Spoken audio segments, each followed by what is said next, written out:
আর্জেন্টিনার খেলোয়াড় তোর প্রিয় হলো কেমনে বেঈমান?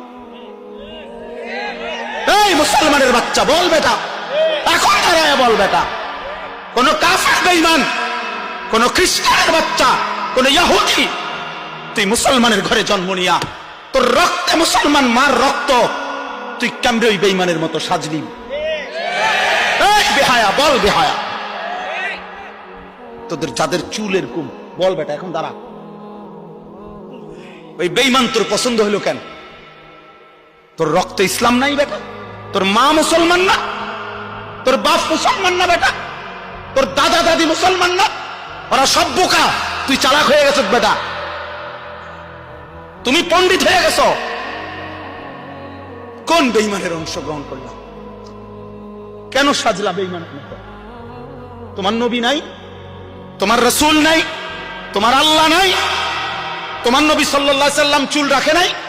কথা বলে না কেন? আল্লাহর নবীর চুল ছিল কিনা? নবীজির চুল মোবারক ছিল কিনা? তিনি চুল রাখতেন কিনা? তো তিনি কেমনে সাজলেন? এটা আমার পছন্দ হয় না।